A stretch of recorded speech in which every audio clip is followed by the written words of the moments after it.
Hello students, let us today discuss about the male reproductive system.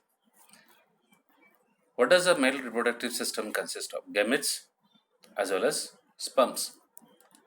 Now, male reproductive systems we have actually made into for your convenience as an external genital organ and internal genital organ. We have penis and a scrotum, a pair of scrotum which is hanging outside the body. The pair of testes which is outside the body is just because it maintains a temperature 2 to 3 degree less so that they can produce sperms. That is why. Otherwise, our body's temperature is around 36 to 37 degree. They cannot produce sperms into it.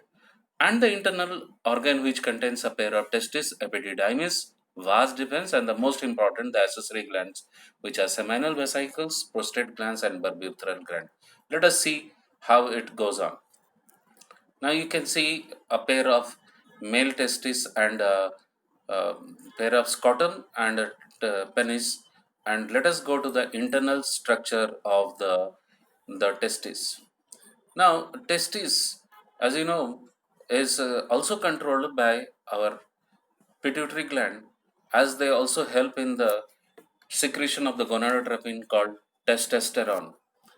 After the production of this one, actually the sperms is produced in the seminiferous tubules, and finally it goes to the epididymis, and from epididymis it goes to the vas deferens. As you can see, the vas deferens, it goes above the urinary bladder, and then they come across three accessory glands called seminal vesicles, prostate gland, and bulbotheral gland. Now let us go to the internal structure of it, where I can explain you properly. As you can see, a place where it is written septa. They are also called Leydig cells. Now, when testosterone is released, the septa helps in the lobules, which is also called the seminiferous tubules. These lobules, which is called seminiferous, in formation of the sperms.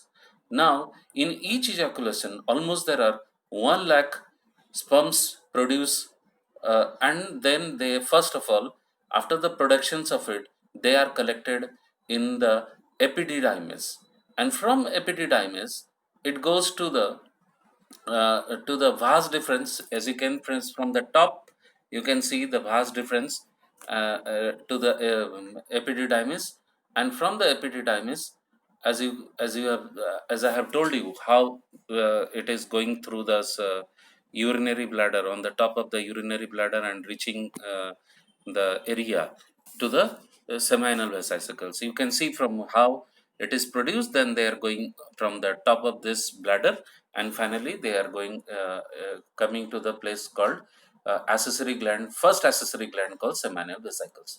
Now here what happens, the in seminal vesicles, it makes the fluid, the milky secretion, I mean yellowish fluid, which contains a lot of fructose in them.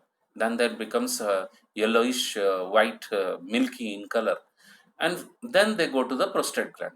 Here in prostate gland, the sperms are made alkaline. Now what happens when the sperms are released in the vagina? They have to travel all the way from there to reach the fallopian tube. If the sperms are not alkaline, they will die over there, because the pH of the vagina is acidic. And finally, it has to go through the bulbotheral gland, where they make it slippery, so that what happens, the sperms can travel all the way from vagina to the cervix and finally into the fallopian tube.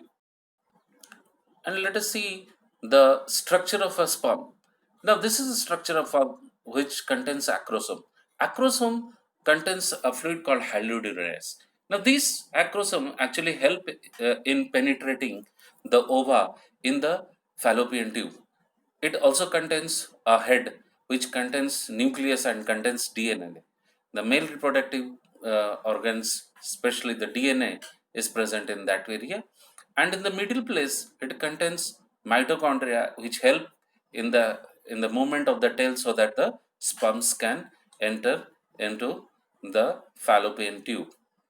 And that's how the fertilization of a ova takes place with the help of sperms. Thank you.